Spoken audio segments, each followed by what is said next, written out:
як ваъдаи президенти Беларусия ин сокини 91 солаи Душанберо ба ҳалли мушкили бехонагӣ умедвор кардааст. ӯ собиқадори ҷанги бузурги ватанӣ зодаи Беларусия аст ва наздик ба 70 сол боз дар Тоҷикистон зиндагӣ дорад. ман фақат мехоҳам як хонаи шахсии худро бо шароити мусоид дошта бошам ва дар Тоҷикистон орому осуда зиндагӣ кунам. мушкили бехонагии ӯро наберааш Виталий Рагулин дар як мулоқоти рӯзноманигорон ба президенти Беларусия гуфтааст. Леокадия Кофтун ҳоло намедонад бо кадом роҳ Лукашенко метавонад мушкили ӯро ҳал кунад, вале ин хабар ӯро хушҳол кардааст. ба чандин мақомот муроҷиат кардам. ариза навиштем, вале бенатиҷа. ба ман гуфтанд ниёзмандон хеле зиёданд ва ҳоло ҷои зист дореду он ҷо зиндагӣ кунед. ин собиқадори ҷанги бузурги ватанӣ мегӯяд борҳо наздиконаш аз ӯ даъват карданд ки ба зодгоҳаш Беларусия баргардад. солҳои 1949 баъди ҷанг ба мутахассисон зарурат зиёд буд. аз рӯзҳои аввале ки ба Душанбе омадам ин шаҳри сабзу зеборо дӯст доштам. ин ҷо ҳама арзонӣ буд. аз ин ҷо ба дигар ҷо рафтан аслан нахостам. корамро дӯст медоштам ва шавҳар карда мондам.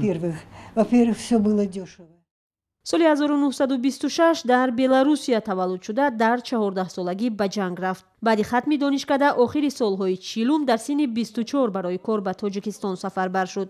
13 сола ӯ дар идораи тоҷик геология фаъолият кардааст. баъди марги шавҳар ва духтари ягонааш бо набираву абераҳо танҳо монд. хост ки хонаи тангашро ки солҳои шӯравӣ бо меҳнати худ ба даст овард ба хонаи барҳаво иваз кунад. хонаро фурӯхта ба як ширкати сохтмонӣ маблағ гузошт. ширкат муфлис шуд, вале Акадия мисли даҳову садҳо нафари дигар саргардону бехона монд. дар ин хона ҳоло фақат ҳамин пианина аз мо аст. дар ин чанд сол мо борҳо аз як хона ба хонаи дигар кӯч бастем. дар аввал баъди фурӯхтани хонаамон дар як манзил ним сол зиндагӣ кардем. ба мо ҳатто ваъдаи хона накарда буданд. чизи дигаре ки ин зани 91 солаи беларустаборро дар Тоҷикистон нигаҳ медорад муносибати хуб ва меҳрубонии дӯсту шиносҳои наздики тоҷикаш будааст. масалан бо ҳалима ки дар тоҷик геология якҷо кор мекардем 50 сол боз дӯстӣ дорам. мо мисли ду хоҳарем. бисёриҳоро ин робитаи дӯстии бисёрсолаи мо ҳайрон мекунад.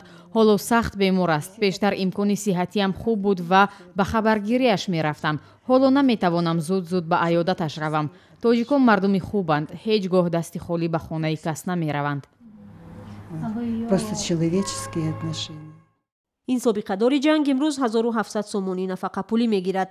дар 70-солагии иди ғалаба мақомоти шаҳри Душанбе тасмим доштанд ки ин зани собиқадорро бо манзили зист таъмин кунанд. хабар омад ки аз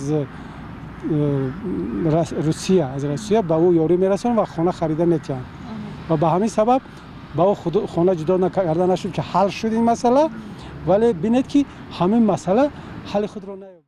феълан дар Душанбе мисли Леокадия Кофтун ҳудудан 10,000 рӯззабонҳо муқим шудаву зиндагӣ доранд. нооромиҳо ва мушкилоти дигар ҳам сабаби тарки Тоҷикистон кардани онҳо нашуд. меҳмонӣ ва дар ҳамин ҷо мариз шудааст. баъд гашта омадан гуфтанд ки мо дигар ҷо мариз мешем, мо фақат дар Тоҷикистон сиҳат саломатем. далели бозмондани аксари онҳо ба гуфтаи ин масъул ин аст ки мисли Леокадия Кофтун ин диёрро дӯст доштаанд.